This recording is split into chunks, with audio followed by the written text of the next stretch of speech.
Hey yo, you have. This is the generic paranormal show with your host KD, Fallout mega fan this week, and Austin Maynard, theoretical theorist.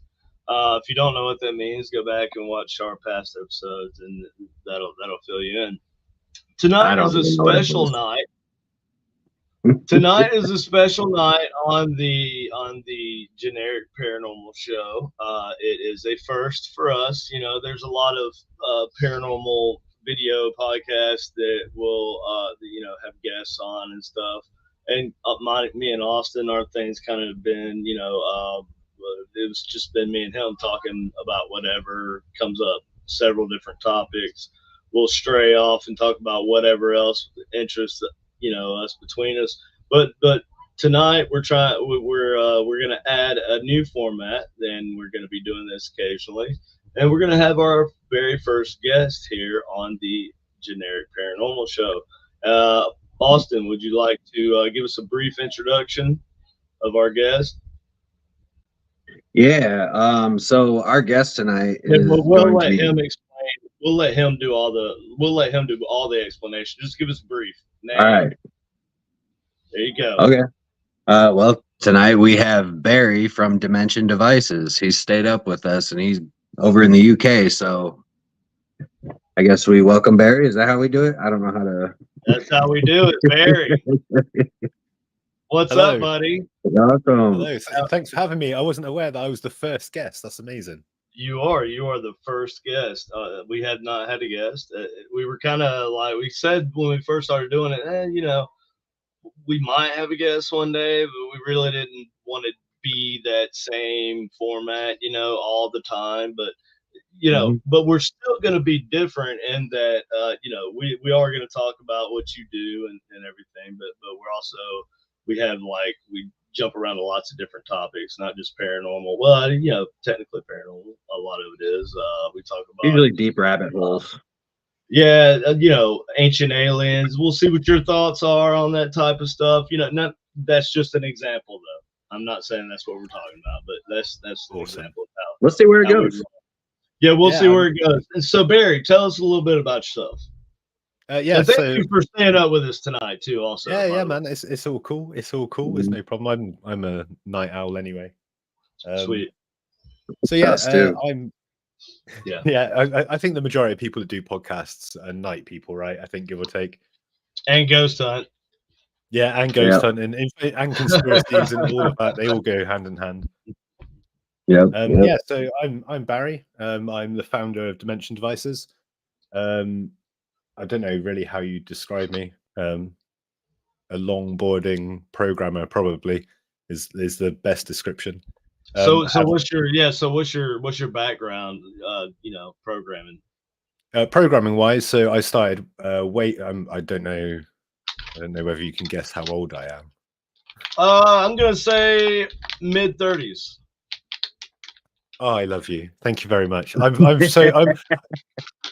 ignoring my age then for a second. So I grew up with BBCs and basic computers, so you can try and work out my age from that. I'm Age. You're not Might much be his older. age. I'm 44. Oh, okay, yeah. So I just turned 44. I'm I thought I was 45, and my son corrected me and told me, "No, Dad, you're 44." no, I'm like, oh, I'm that's just a baby. I'm just 41. Poor Brandon over there with his white You beard. see, I'm the grandpa in the room, man. Yeah, no, I know See, exactly. I'm the baby, I guess. I'm only Played Wagon 33. Trail on I'm not even Boss, 33 yet. I'm only I had a Commodore 32. 64, baby. You know what I mean? You're the baby. So right, basically, I am the founder of Dimension Devices. My programming background stems back from when I was a kid. I had a Commodore Amiga and Me an too. Acorn and a BBC. Awesome. So yeah, I used to program away on that. Then I got a bunch of really crap jobs and ended up landing myself a web development job, and started to work my way up the career ranks. And then for about 26 years, I think it was 25 years in total that I did that. And then I was just sick to death of it. I was sick to death of the politics of offices, and I was just done with it completely. So I made the decision to switch it up and do something different. It just so happened that I'd been messing with electronics, and I bumped into Travis Wisotsky, which I know Austin knows, who's an awesome guy. And Austin knows Great, everybody. I know nobody. great dude. he is an I'm a absolutely great hermit. dude, man. He's like Yeah. he's He's a really real great dude. MVP. He does a lot of. I'm glad that I found out about you through him. I mean, he does a lot of promoting for you too. I see him out there, Yeah. man. It's awesome. Yeah, He's a great dude. he's one of our affiliates, and he's the first person. So he's actually the reason why Dimension Devices exists. If just to give you a really brief backstory. Yeah, I was kind of fed up with my work and wanted to do something different. Had an electronics kit. I feel that. Yeah, man, it's a grind. It's a grind. I work on arcade games. Oh, arcade games ain't bad though. And then you're talking about antiquated electronics, the kind of similar to Commodore 64 level hardware. Yeah, man. Yeah, I get you. I love that sort of thing.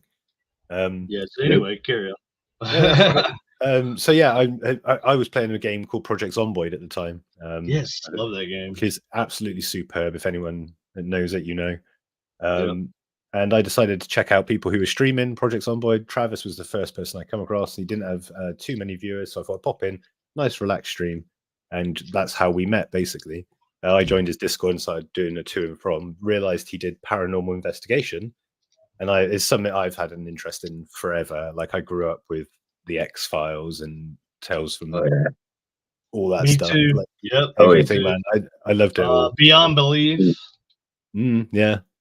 Ripley's Believe It or Not, man, was a big one when I was a kid. I used to love that, man. That was one of my favorites, man. That was good. That was one of my favorites. I remember watching Ghost Hunters when it first came on, when it was on Sci-Fi, and that was one of my favorite shows, dude. One of my favorite shows. Yeah, man. Over here we had Most Haunted. That was massive over here, but there was a bit of controversy around that in terms of reality. When did that come out? That's been around for a long time. That was one of the older shows, man. Like it was good in the first few seasons. It started to, I think it started to drift off towards the later. Yeah, it was like it was late 90s, I think, right? Well, the UK, I want to say 96, give or take. take. Yeah, that sounds about right. 95, 96, something like that. Yeah. Well, the UK has always been a little bit more paranormal friendly. Oh, God, yes. Oh, God, yeah. Yeah, like it's taken a little bit more seriously, even in the colleges and stuff over there. The parapsychology. Well, they also have the insane amount of architecture that's still around that unite. Like over here in the States, like we tear historic buildings down for cheaper, whatever, but over there, like how many? They do it over how many? You guys have like Stonehenges in the UK, isn't it? Yeah. Like that's just one. I mean, I know that's a famous one, but that's just there's so many ancient sites that are preserved. I've got a really good example. A really good example of an ancient site. Karnak stones. That's the Karnak stones. Yeah, the Karnak stones are another one. Yeah, man. My example is a bit grander, I guess, in a physical sense. So I grew up in Wiltshire in the UK, which is a well-known hotspot for UFOs and ghosts and anything paranormal. It's where Stonehenge is. It's where the Druids hang out. It's all that stuff. So I actually grew up in a town called Trowbridge, which is the capital of Wiltshire, which makes no difference. Horrible little town. But I ended up moving in with my dad at the time, who was living in a place called Devizes, and I would just live there for a little while. And down the road, there was a place called Drew's Pond Lake. And Drew's Pond Lake is just like a man-made sort of nature reserve. You just sort of walk through it with your dogs and walk back out. It's nothing special. But on the edge of that is a building, I cannot remember the name off the top of my head, but it's an old insane asylum. And if you search Google for Devizes Insane Asylum, you'll find it. It's next to Drew's Pond Lake.